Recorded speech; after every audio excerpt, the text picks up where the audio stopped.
Silakan di ini dulu. 2 kali nanti intinya. Screenshot-nya 2 kali awal akhir.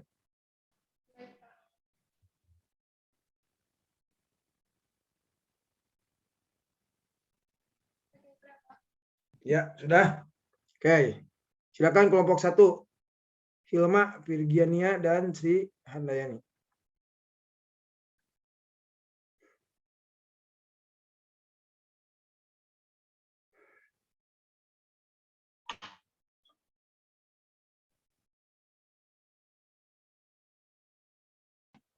Ini langsung dimulai aja ya, Pak. Ya. Assalamualaikum warahmatullahi wabarakatuh. Kami dari kelompok 1 akan memaparkan materi kami yaitu inovasi kurikulum berbasis kompetensi, inovasi kurikulum berbasis masyarakat, dan inovasi kurikulum berbasis keterpaduan. Dengan anggotanya yaitu Hilma Sri Hidayati, Sri Handayani, dan Virginia Paulina Angelina.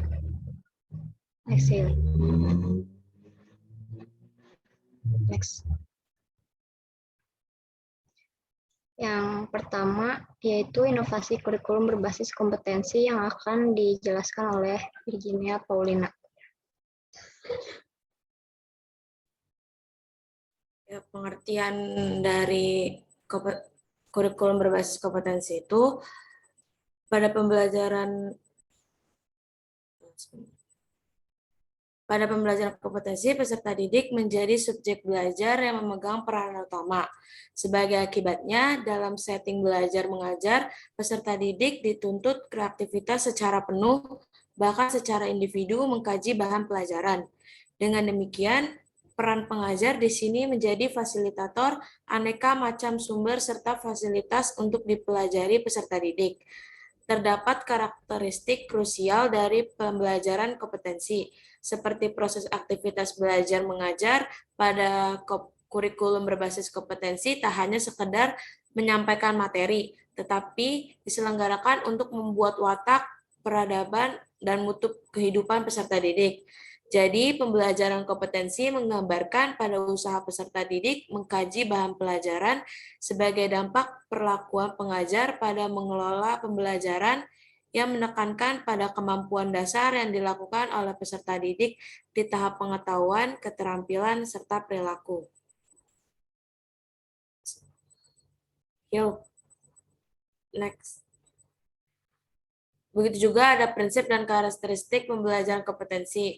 Ada beberapa prinsip pembelajaran yang dikembangkan dalam kurikulum berbasis kompetensi dalam rangka menunjang akibat belajar yang efektif serta efisien berdasarkan Batlibang Depdiknas 2002.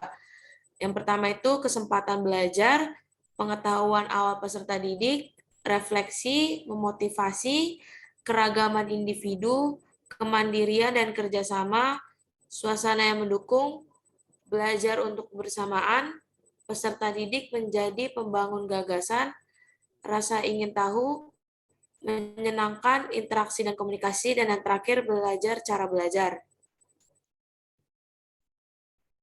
Untuk pengelolaan pembelajaran kompetensi, secara garis besar aspek-aspek yang perlu diperhatikan guru dalam merancang serta melakukan kegiatan pembelajaran yaitu yang pertama pengelolaan ruang belajar, pengelolaan peserta didik, pengelolaan kegiatan pembelajaran kompetensi, pendekatan kegiatan pembelajaran kompetensi, sarana dan sumber belajar, dan yang terakhir model pendekatan pembelajaran kompetensi. Dan yang kedua yaitu inovasi kurikulum berbasis masyarakat akan dijelaskan oleh Hilma. Ya, selanjutnya inovasi kurikulum berbasis masyarakat. Kurikulum berbasis masyarakat, bahan dan juga objek yang dikaji merupakan kebijakan dan peraturan yang diterapkan di daerah, menyesuaikan dengan kondisi lingkungan alam, sosial, ekonomi, dan budaya, serta menyesuaikan dengan kebutuhan peserta didik di daerahnya. Tujuan dari kurikulum berbasis masyarakat yang pertama itu mengenalkan peserta didik terhadap lingkungan sekitar, ikut melestarikan budaya termasuk kerajinan, keterampilan yang nilai ekonominya tinggi di daerah tersebut. Yang kedua, membekali peserta didik kemampuan dan keterampilan yang bisa menjadi bekal hidup mereka di masyarakat apabila mereka tidak bisa melanjutkan ke jenjang pendidikan yang lebih tinggi lagi. Nah, yang ketiga itu membekali peserta didik agar bisa hidup mandiri serta bisa membantu orang tua dalam memenuhi kebutuhan hidupnya. Nah, karakteristik kurikulum berbasis masyarakat, Hamalik pada tahun 2005 merinci karakteristik kurikulum berbasis pada masyarakat mencakup yang pertama itu karakteristik pembelajaran dalam kurikulum berbasis masyarakat. Nah, itu meliputi pembelajaran berorientasi pada masyarakat dengan kegiatan belajar bersumber dalam buku teks, disiplin keras berasaskan tanggung jawab bersama bukan berasaskan paksaan ataupun kebebasan. Metode mengajar terutama dititik beratkan dalam pemecahan masalah guna memenuhi kebutuhan perorangan dan kebutuhan sosial ataupun kelompok. Bentuk hubungan ataupun kerjasama sekolah dan masyarakat yaitu mempelajari sumber-sumber masyarakat, menggunakan sumber-sumber tertentu dan juga memperbaiki masyarakat tersebut. Yang terakhir itu strategi pembelajaran mencakup pariwisata, manusia, narasumber, survei masyarakat, berkemah, kerja lapangan, pengabdian masyarakat, kuliah kerja nyata, perbaikan masyarakat, dan sekolah pusat masyarakat. Yang kedua ini karakteristik materi pembelajaran. Supaya penjabaran dan juga penyesuaian dengan tuntutan kewilayahan tidak meluas dan melebar, maka perlu diperhatikan kriteria untuk menyeleksi materi yang perlu diajarkan. Yang pertama itu validitas, yang kedua tingkat kepentingan yang benar-benar dibutuhkan oleh peserta didik, yang ketiga itu kebermanfaatannya, yang keempat layak dipelajari, yang kelima menarik minat, bisa memotivasi peserta didik, yang keenam alokasi waktu dengan keleluasaan dan kedalaman materi, nah yang terakhir sarana dan sumber belajar. Nah, yang ketiga ada kegiatan peserta didik dan guru. Kegiatan peserta didik mestinya mempertimbangkan pemberian peluang bagi peserta didik untuk mencari, mengolah, dan menemukan sendiri pengetahuan di bawah bimbingan guru. Nah, yang terakhir ada penilaian dalam kurikulum berbasis pada masyarakat. Penilaian itu serangkaian aktivitas untuk mengumpulkan, menganalisis, dan juga menaksirkan data mengenai proses dan hasil belajar peserta didik yang dilakukan secara sistematis dan berkesinambungan, sehingga menjadi informasi yang bermakna dalam pengambilan keputusan. Nah, terakhir ada pengembangan kurikulum berbasis masyarakat. Dikarenakan pengaruh perkembangan teknologi, terjadi perubahan yang relatif drastis dalam segala bidang, termasuk pekerjaan. Masyarakat perkotaan cenderung berubah lebih cepat dibandingkan masyarakat pedesaan. Pola kehidupan agraris berubah menjadi pola kehidupan industri, di mana kehidupan masyarakatnya menuntut mempunyai spesialisasi dan profesionalisme dalam melakukan pekerjaan, sehingga sifat-sifat kebersamaan hidup lebih santai diganti oleh sikap individualis dan kerja keras.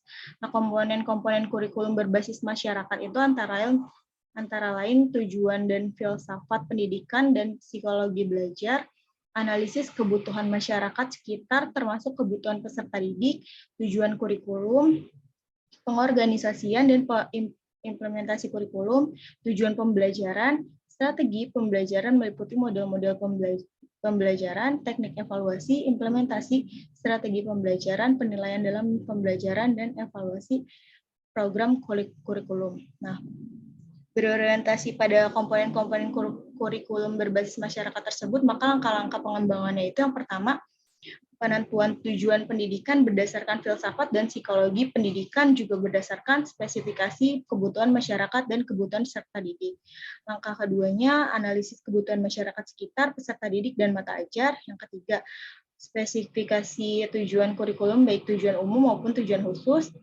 Selanjutnya, pengorganisasian dan implementasi kurikulum dan struktur program. Yang kelima, spesifikasi tujuan pengajaran termasuk TPU dan TPK. Yang keenam, seleksi strategi pembelajaran meliputi kegiatan, model, dan metode pembelajaran. Nah, yang ketujuh, seleksi awal teknik evaluasi. Yang kedelapan, seleksi final teknik evaluasi. Yang kesembilan, implementasi strategi pembelajaran secara aktual. Nah, yang ke-10, evaluasi pengajaran untuk menilai keberhasilan peserta didik dan efektivitas pembelajaran dan perbaikan evaluasi. Nah, yang terakhir evaluasi program kurikulum. Nah, keunggulan dari kurikulum berbasis masyarakat itu yang pertama, kurikulum sesuai dengan yang dibutuhkan dan juga kemajuan atau berkembangnya masyarakat sekitar. Kurikulum sesuai dengan tingkatan dan juga kompetensi ke sekolah, baik dalam finansial, profesional, maupun manajerial. Guru-guru yang menyusun sendiri dengan sedemikian sangat mempermudah pelaksanaan kurikulum tersebut. Yang terakhir, adanya motivasi pada sekolah, khusus kepala sekolah dan juga guru kelas dengan tujuan supaya dapat mengembangkan diri, mencari dan juga menciptakan kurikulum dengan baik sedemikian sehingga terjadi seperti kompetisi dalam mengembangkan kurikulum.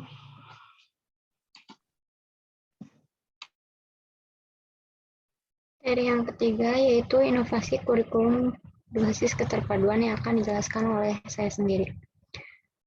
Pengertiannya, pendekatan keterpaduan merupakan suatu sistem totalitas yang terdiri dari komponen yang saling berhubungan dan berinteraksi baik antar komponen dengan komponen maupun antar komponen dengan keseluruhan dalam rangka mencapai tujuan yang ditentukan sebelumnya. Next.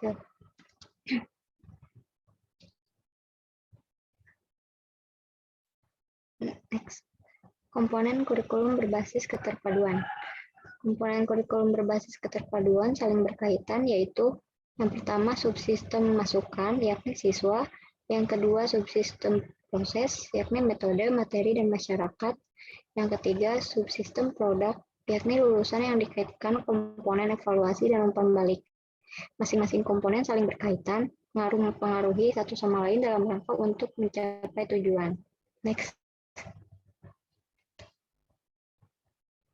Karakteristik kurikulum berbasis keterpaduan. Kurikulum terpadu merupakan bentuk kurikulum yang meniadakan batas-batas antara berbagai mata pelajaran dan menyajikan bahan pelajaran dalam bentuk unit atau keseluruhan. Jadi ciri bentuk organisasi kurikulum terpadu yaitu berdasarkan filsafat pendidikan demokrasi Pancasila, berdasarkan psikologi belajar Gestalt, berdasarkan landasan sosiologis dan sosio-kultural, berdasarkan kebutuhan, minat, dan tingkat perkembangan pertumbuhan peserta didik, dan ditunjang oleh semua mata pelajaran atau bidang studi yang ada. Next. Prosedur pengembangan kurikulum berbasis keterpaduan. Kurikulum terpadu yang berangkat dari bentuk rencana umum dan dilaksanakan dalam bentuk pembelajaran unit. Rencana umum yang dimaksud adalah organisasi kurikulum yang berpusat pada bidang masalah, idea, core, atau tema tertentu yang dapat digunakan untuk melaksanakan suatu pengajaran unit. Next. Sekian presentasi dari kelompok kami. Ada yang mau bertanya?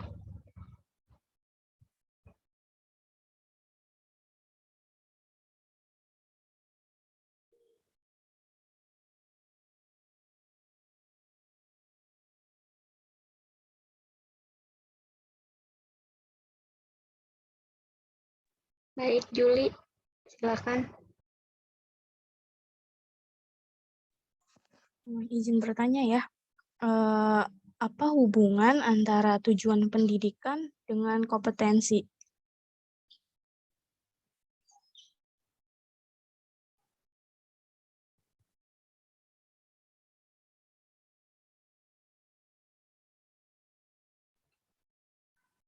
Terima kasih Juli atas pertanyaannya.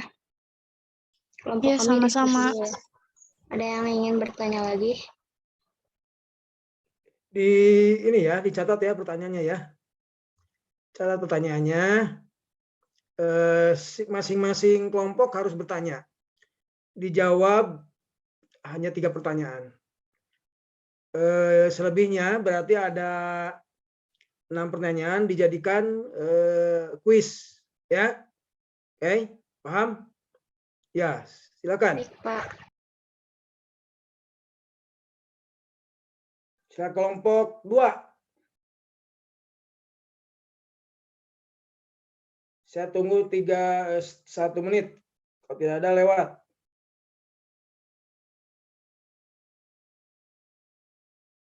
Ya, kelompok 2, silakan bertanya.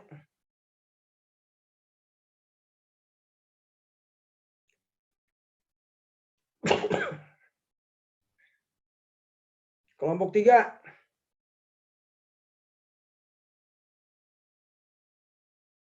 Ayo.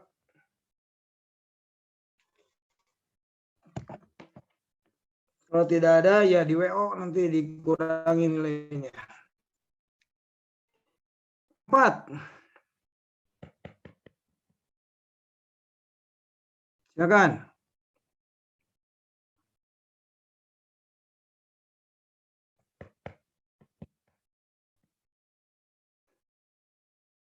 Susun dulu pertanyaannya. Ya, kelompok berapa? Lutfiah, kelompok 4. Ya, gimana Lutfiah? Organisasi kurikulum terpadu itu salah satunya tuh berdasarkan psikologi belajar biasa. Itu Gimana?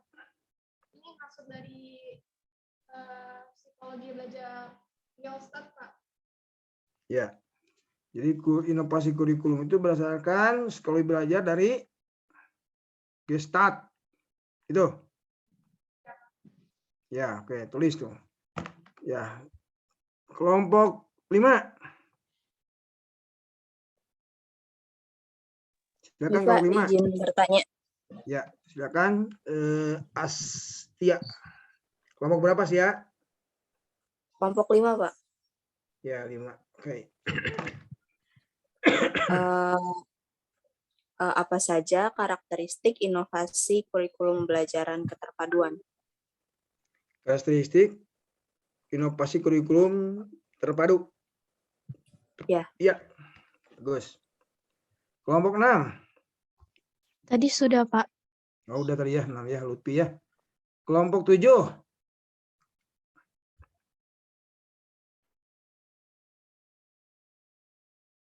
Tadi ya, tampil kan pertama. Kelompok 7.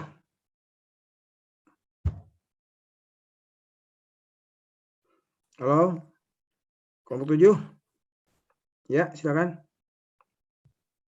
Pertanyaannya, apakah kurikulum 2013 itu merupakan inovasi kurikulum? Maksudnya termasuk gitu. Kalau termasuk apa cirinya gitu? Iya, Pak, gitu, Pak. Ya, yang lengkap. Oke. Kelompok 8.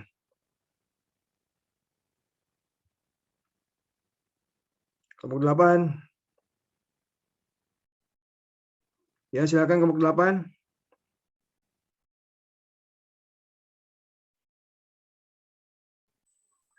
Saya Pak, izin bertanya. Ya, silakan, namanya siapa? Sani? Sani. Ya. Tadi kan di pengembangan kurikulum berbasis masyarakat, ada menyebutkan kehidupan masyarakat menuntut mempunyai spesialis dan profesionalisme. Spesialisasi ya? Ya. Iya. Terus? Pertanyaannya, apa yang menyebabkan pengembangan kurikulum berbasis masyarakat tuh spesial buat menangani masalah itu? Ya. Apa hubungannya dengan pengembangan kurikulum berbasis masyarakat? Oke. Terus kelompok 9. Kelompok 9. Iya Pak, izin bertanya. Ya, silakan. Pak. Sapudin. Iya Pak, saya Hamdi dari kelompok 9 untuk pertanyaannya mungkin ya. Prinsip dan karakteristik pembelajaran kompetensi Pak. Begitu, terima kasih. Gimana? Prinsip dan karakteristik pembelajaran kompetensi. Prinsip apa saja gitu. Dan karakteristik pembelajaran berbasis kompetensi. Iya Pak, kurikulum betul, Pak. bukan pembelajaran, ini kan kita bicara kurikulum. Iya begitu Pak. Kompetensi ya. Terus 10. Suara saya terdengar nggak? Ya, terdengar.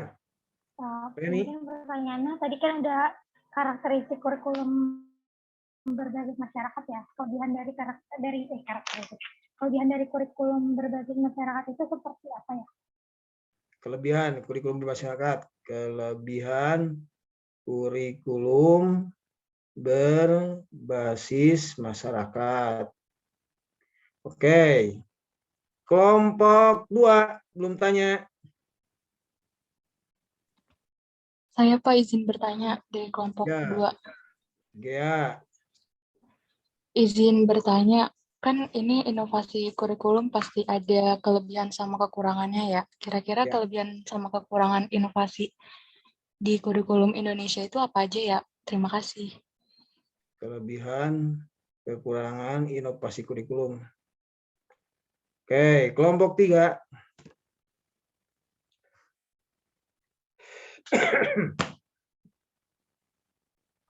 Kelompok 3 silakan. Maaf Pak, iya, saya dari kelompok 3 izin bertanya. Tadi dalam aspek-aspek pengelolaan pembelajaran kompetensi itu kan salah satunya itu ada pengelolaan ruang belajar atau ruang kelas ya. Nah, izin bertanya untuk kondisi seperti apa yang harus diperhatikan dalam penataan atau suasana ruang belajar tersebut gitu. Jadi kondisinya itu seperti apa gitu yang sekiranya baik gitu dalam penataan ruang kelas. Oke. Apa ya? Ya, boleh dijawab 3, selebihnya nanti dicatat oleh. Jadi ada 9 pertanyaan. Cukup jawab 3. Yang 3 dicatat yang rapi, kemudian di-upload di WA untuk dijawab jadi kuis. Ya, jawab semuanya. Paham? Jadi yang mencatatnya kelompok mobil. Bapak maaf mau tanya. Ini yang 3 itu bebas ya kan Pak? Dari kelompok mana aja? Bebas, bebas. Kasih. Ya, silakan. Saya beri waktu 1 menit. Segera.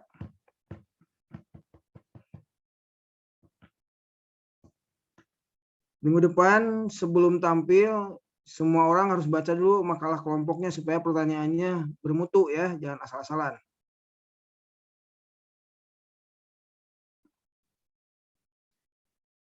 Ya, silakan mau siapa dulu? Mau Hilma, Firma, siapa? Sri Handayani, mau Pirli. Silakan. Iya, sebentar Pak. Ya.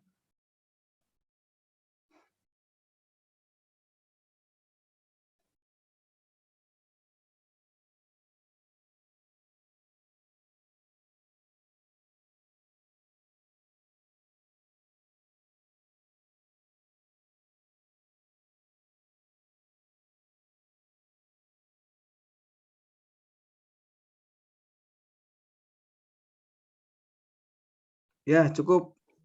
Ayo, giliran. Saya izin menjawab. Siapa? Hilma. Hilma. Ya. Kelompok berapa Hilma? Menjawab Saya kelompok berapa? mau izin menjawab kelompok 10. Tadi pertanyaannya dari Reni. Ya. Kan tadi pertanyaannya kelebihan dari kurikulum berbasis masyarakat. Nah, sebenarnya tadi udah dijelasin sedikit. Kurikulum berbasis masyarakat itu keunggulannya yang pertama, kurikulum sesuai dengan yang dibutuhkan dan juga kemajuan atau berkembangnya masyarakat sekitar. Nah, yang kedua, kurikulum sesuai dengan tingkatan dan juga kompetensi sekolah, baik dalam finansial, profesional, maupun manajerial. Nah, yang ketiga, guru-guru yang menyusun sendiri dengan sedemikian sangat mempermudah pelaksanaan kurikulum tersebut. Nah, yang terakhir, adanya motivasi pada sekolah, khusus kepala sekolah dan juga guru kelas dengan tujuan supaya dapat mengembangkan diri, mencari dan juga menciptakan kurikulum dengan baik, sedemikian sehingga terjadi seperti kompetensi dalam mengembangkan kurikulum. Ya, boleh. Ya. Coba catat ya itunya, jawabannya. Oke, saya terima dulu. Oke, bagus. Terus, siapa lagi yang belum? Firly. Sri Handayani, silakan pilih salah satu. Pak, izin jawab pertanyaannya Juli yang pertanyaannya apa hubungan tujuan pendidikan dengan kompetensi? Pertanyaan dari kelompok 6. Ya. Nah, kalau dalam kurikulum itu yang berorientasi pada pencapaian kompetensi untuk tujuan menggunakan istilah kompetensi. Jadi tujuan itu diistilahkan dengan kompetensi. Terus yang dimaksud dengan kompetensi itu sendiri juga kemampuan sikap, berpikir, dan tindakan. Nah, seperti halnya dengan tujuan, dari yang paling tinggi sampai tujuan yang paling rendah, maka kompetensi memiliki cakupan yang urutan menggambarkan kemampuan dari sifat umum sampai kemampuan yang lebih spesifik. Jadi tujuan pendidikan itu sama kayak kompetensi, tapi berdasarkannya kompetensi. Jadi ya, boleh. Sementara kelima dulu ya. Bagus, yang penting bisa jawab dulu. Berikutnya. Di kelompok 10, kelompok 6 sudah jawab. Berikutnya. Silakan. Tinggal Sri Handayani. Ini Pak, saya mau jawab yang karakteristik kurikulum berbasis keterpaduan.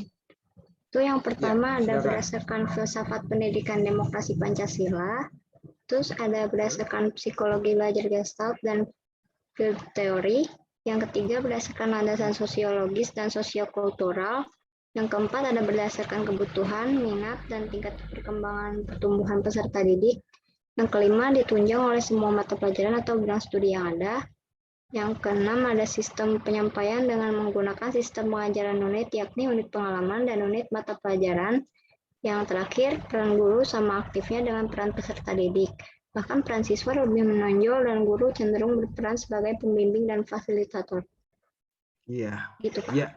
Ya, karakteristik ya. Kelompok berapa itu yang dijawab? Yang dijawab kelompok berapa, Firly? Sri Handayani? Menjawab kelompok karakteristik kelompok berapa sih? Kelompok 2? Yang tadi pertanyaan Astria, Pak. Astia. Oke. Astia kelompok berapa, Astia? Kelompok 5, Pak. 5 ya. Karakteristik ya. Ya. Oke. Nah, yang belum dijawab, jadi ada 9 ini ya. Silakan jawab lagi oleh siapa? Oleh semuanya. 9 kelompok yang bertanya, yang jawab 3, yang 6 silakan jadi kuis ya. Oke, jadi kurikulum itu berkembang kan ya dari masa ke masa. Mengapa kurikulum itu harus berkembang? Ya itu harus sebuah keniscayaan. Karena kurikulum ini merupakan desain peradaban ya. Jadi bahasa yang lugasnya adalah merupakan desain atau blueprint peradaban kurikulum ini. Walaupun secara formal ada definisi kurikulum ya, tadi sudah disebutkan oleh teman kamu. Oke. Nah, jadi oleh itu kita bahas perkembangan kurikulum mulai dari kurikulum berbasis kompetensi, kurikulum berbasis masyarakat, dan kurikulum keterpaduan tadi ya. Nah, semuanya tentu saja berkembang mengikuti perkembangan zaman. Ya, itulah sebuah inovasi menuju modernisasi, begitu kan kemarin tuh. Tentu dalam pelaksanaannya difusi atau penyebaran informasi ini, inovasi kurikulum ini tidak sederhana dan tidak semudah itu ya. Melibatkan banyak pemikiran, tenaga, termasuk biaya begitu. Dan kurikulum yang dirancang harus bisa mengantisipasi kecepatan pertumbuhan zaman, perkembangan zaman.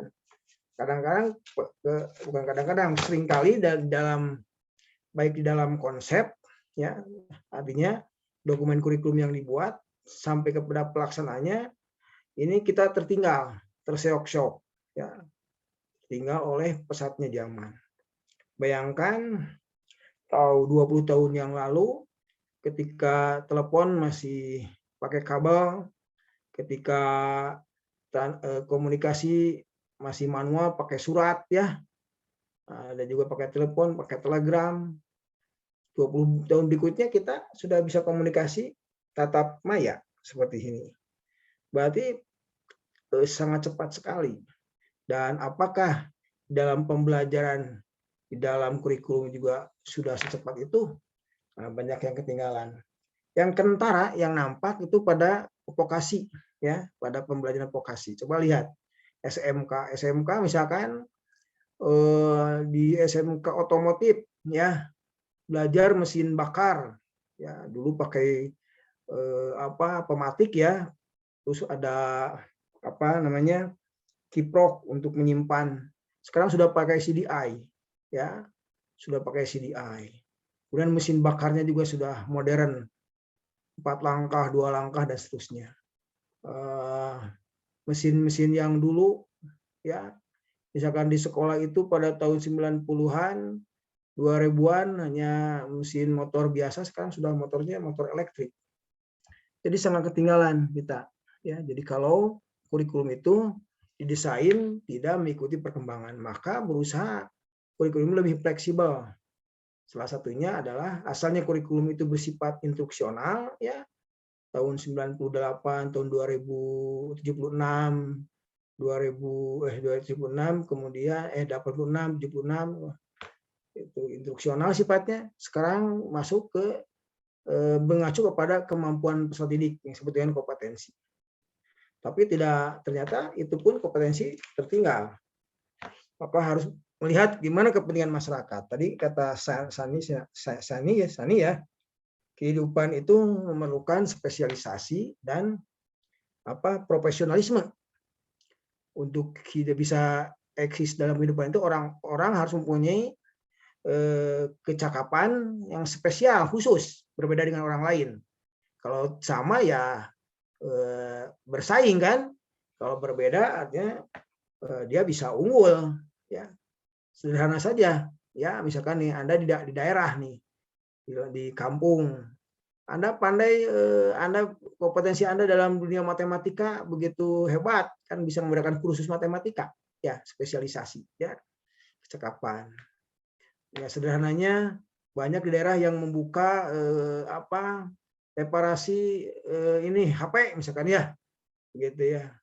Nah, itu kan spesialisasi, ya. Tukang membuka pijat misalnya, itu kan spesialisasi. Tapi juga profesional, ya. Ini artinya betul-betul berdasarkan keahlian, bukan hanya asumtif atau hanya common sense atau hanya nyawanan saja, gitu, ya. Terukur, ya, terukur gitu. Nah, ini jadi kehidupan sekarang perlu spesialisasi dan profesionalisme keatasannya ini. Gimana nih perkembangan kurikulum menyikapi ini? Nah, ini sebuah tantangan, ya. Makanya nanti kurikulum itu nanti kita bahas berkembang terus. Asalnya instruksional, ya, kemudian masuk ke kompetensi, ya, kemudian masuk lagi ke berbasis masyarakat. Masyarakat perlu apa sih sebetulnya? Oh, di masyarakat itu ternyata perlu kecakapan yang berkaitan dengan pertanian. Maka semuanya juga didesain ke arah sana. Ya, kalau sekolah itu ada di daerah. Perikanan misalkan, perikanan supaya langsung bisa dimanfaatkan, ya. Tidak menera gading di kampung tapi belajarnya otomotif, padahal otomotif di sana jarang ada motor misalkan, ya, kecuali di kampungnya banyak motor, gitu. Nah, ini berbagai hal, ya, begitu. Di kampung itu banyak kenduri, sudah kurikulum sekolahnya banyakkan belajar doa, baca Al-Quran, nah, sebetulnya karena banyak kenduri, nah, misalkan begitu kan. Ini kan spesialisasi berbasis masyarakat, ya, berbasis masyarakat. Nah, kalau masyarakat yang mendunia tentu saja dunia digital, ya, kalau masyarakat mendunia. Tapi tentu perlu di dalam dunia digital juga perlu spesialisasi. Ada yang khusus mempelajari yang berkaitan dengan visual, ya, desain visual. Ada yang mempelajari khusus jaringan. Ada yang mempelajari khusus software, hardware, aplikasi-aplikasi berbeda-beda. Ya, ada yang khusus mempelajari data, gitu, ya. Gimana? Nah, ini artinya perlu spesialisasi. Jadi terus berkembang terus, ya. Nah, ini yang tidak bisa kita nafikan. Nah, itu. Terakhir juga ingin saya sampaikan, banyak sekali inovasi yang terbaru, ya, yang sekali produk-produk inovasi yang akhirnya membunuh inovasi sebelumnya, ya, membunuh inovasi sebelumnya. Contoh nih, dalam yang kita pegang aja, yang kita pegang ini HP ya, yang kita pegang HP. HP ini bisa menggantikan banyak.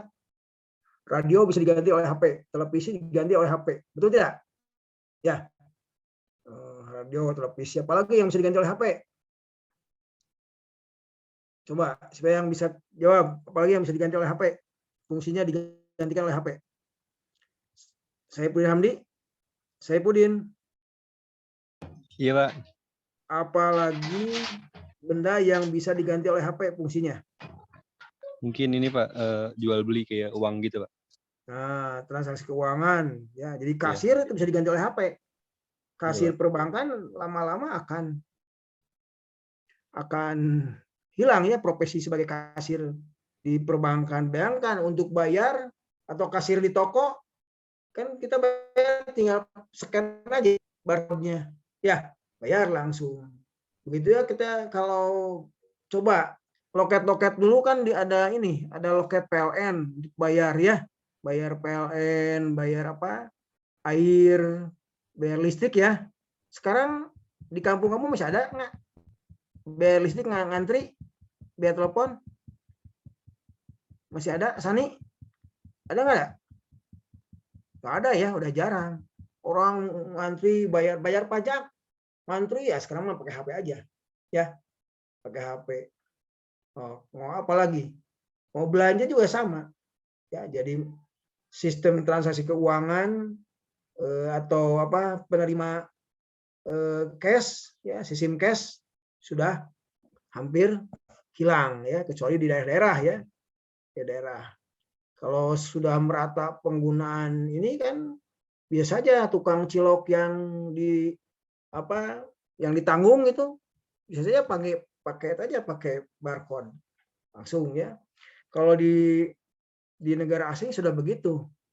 Ya, saya beli buah-buahan sama seperti di Bandung atau di Karawang didorong waktu saya ke luar sana ya. Itu sama pakai barcode. Jadi enak saja, dia tidak harus ngeluarin uangnya pas ya. Berapa dolar? $1.75. Nah, klik gitu. Kasih saya waktu beli semangka. Ada semangka sama seperti di Indonesia. Udah gitu ya. Beli kue, tinggal gitu aja. Jadi tidak ini. Bahkan dari jarak jauh ya, kita mau drive to ya, ada kios biasa, misalkan beli pizza gitu, beli ini kios dari jauh sudah di scan supaya nantinya tidak panjang, udah tanya langsung mau pesan apa, isi sambil jalan. Itu nyampe, sudah disiapkan, dan klik langsung bayar. Itu. Jadi sudah sedemikian rupa ya canggihnya. Termasuk kita ini hari ini. Ya. Kita tidak terbayangkan bisa belajar tatap maya seperti ini. Makanya ke depan mungkin kampus-kampus yang gedungnya gede, hebat-hebat akan hilang. Diganti oleh kampus-kampus virtual. Karena kampus-kampus yang gedungnya gede kan perlu pemeliharaan, perlu keamanan, ya, perlu energi dan sebagainya. Nah, ke depan mungkin kampus itu kampus virtual. Bagaimana dengan prakteknya? Kan ada ini, sekarang ada VR ya, VR.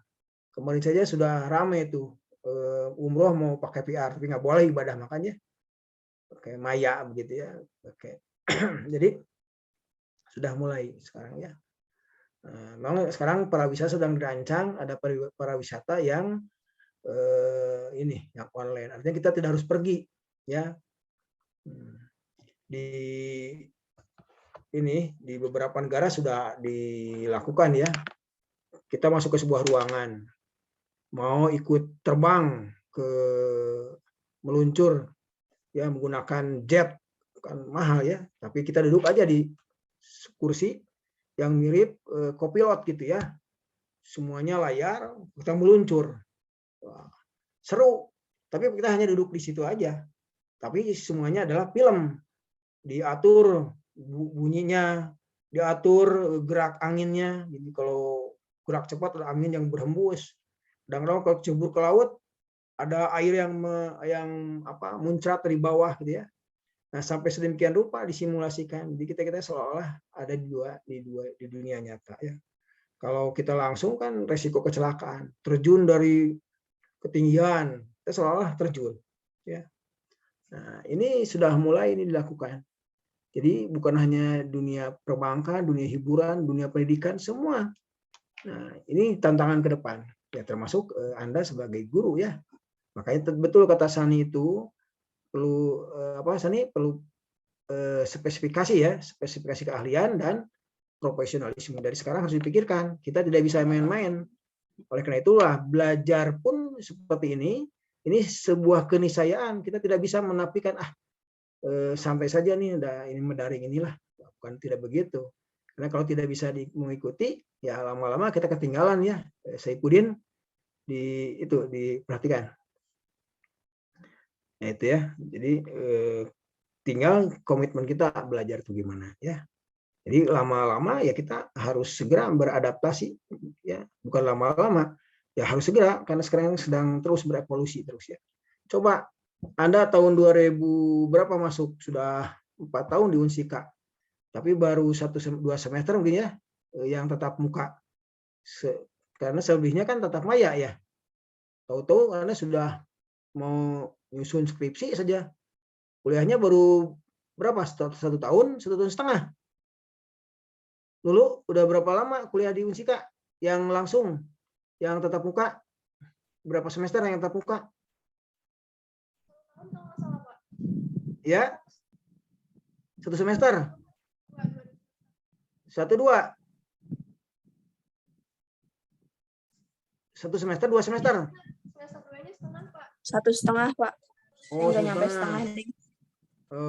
Iya, 3 semester ya. Sekarang semester ke-6. Berarti 3 semester kita tidak bertemu kan? Ya, Anda jarang bertemu. Coba tahu-tahu semester depan, semester 7 sudah PLP coba. Ya, PLP-nya juga ada yang pakai Zoom, ya, bayangkan ya. Hibrid, ada yang datang ke sekolah, ada yang Zoom sebagian. Kemudian nanti nyusun skripsi pun demikian. Artinya sudah harus mulai mensikapi ini ya. Gimana Anda mengumpulkan data ke sekolah tanpa bisa bertemu dengan yang kan, apakah mereka mau? Kan tuh kesiapan mental itu harus sudah disiapkan ya. Baik, ada pertanyaan? Jadi sekali ulang saya tugasnya ya. Jadi tugasnya itu untuk tugas individu tadi menjawab pertanyaan yang belum dijawab ya. Terus nanti saya tambahkan lagi 1, yaitu coba Anda, jadi tadi ada berapa? Ada 6 ya. 6 pertanyaan yang belum dijawab. Nah, kuis yang ke-7-nya adalah cari beberapa inovasi yang bisa menggantikan, sebutkan nama hasil, nama barang ya, nama benda atau nama apa saja, pokoknya hasil inovasi, bukan benda saja, apa saja. Yang fungsinya menggantikan fungsi yang lainnya. Ya, seperti HP tadi menggantikan radio, televisi, ya. Nah, yang lain coba selain HP apa? Ya, bisa menggantikan itu kuis yang ke-7 ya. Selanjutnya ada tugas untuk review, nanti saya sampaikan formatnya untuk review ya. Dan terakhir tugas untuk ini menyusun video itu, rekaman ini itu diedit ya, nanti saya buatkan itunya, dibuatkan formatnya, jadi ini bagian daripada nanti karena sudah ada pengantarnya dan sebagainya. Itu dikumpulkannya bukan H-2 UTS, H-2 UAS, ujian akhir sekolah ya, ujian semester, ini masih lama. Itu. Oke, ada pertanyaan? Dewi Yumiati, ada pertanyaan nggak? Cukup, Pak, nggak ada. Nggak ada. Oke, siapa yang mau tanya lagi? Aprianti? Ini yang tidak hadir berapa orang nih? Dulu banyak ya? 2 orang, Pak. Gimana? Ini Yang ada nggak hadir 27. hari ini yang hadir 27, Iya, semuanya berapa? 29. 2 orang ya, nggak apa. Di screenshot aja, nanti saya lihat yang tidak hadirnya siapa. Ya, silakan screenshot. Nanti dilaporkan Baik, di apa, di Google, dikumpulkan di Google itu ya, Drive ya. Saya screenshotnya, jangan di WA, jadi penuh WA-nya. Baik, Pak. Silakan. Sudah? Sebentar. Ya, buka kameranya semuanya. Slide selanjutnya. Oke, 1, 2, 3. Oke, sudah, Pak. Ya, tutup. Silakan kelompok 1.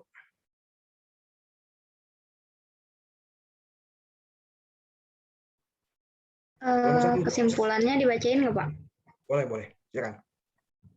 Kesimpulannya akan disampaikan oleh Virginia Paulina. Kesimpulan dari presentasi kelompok 1 itu, inovasi kurikulum dan pembelajaran dapat diartikan sebagai ide, gagasan, atau tindakan tertentu yang dianggap baru untuk memecahkan masalah pendidikan. Kurikulum sendiri memegang peranan penting dalam pendidikan karena kurikulum merupakan kegiatan yang terperinci berupa bentuk bahan pendidikan, saran strategi belajar mengajar, pengaturan program agar dapat diterapkan, dan hal-hal yang mencakup pada kegiatan yang bertujuan untuk mencapai tujuan pendidikan yang diinginkan. Oleh karena itu, kurikulum terus selalu dikaji apakah kurikulum yang berlaku sudah berjalan sesuai dengan tujuan yang dicapai. Pembelajaran berbasis kompetensi sendiri menggambarkan pada usaha siswa mengkaji pelajaran sebagai dampak perilaku pengajaran dan mengelola pembelajaran yang menekankan pada kemampuan dasar. Untuk kurikulum berbasis masyarakat, bahan dan objek yang dikaji merupakan kebijakan dan peraturan yang diterapkan di daerah menyesuaikan dengan kondisi lingkungan alam, sosial, ekonomi, dan juga budaya, serta menyesuaikan dengan kebutuhan peserta didik di daerahnya. Yang terakhir, untuk kurikulum berbasis keterpaduan merupakan suatu sistem yang terdiri atas komponen-komponen yang saling berhubungan dan berinteraksi dalam rangka mencapai tujuan yang ditentukan sebelumnya. Kurikulum keterpaduan meniadakan batas-batas antara berbagai mata pelajaran dan menyajikan bahan pelajaran dalam bentuk keseluruhan ataupun unit. Ya, silakan akhiri. Terima kasih untuk Bapak dan teman-teman. Mohon maaf bila kelompok kami masih banyak kekurangan. Assalamualaikum warahmatullahi wabarakatuh.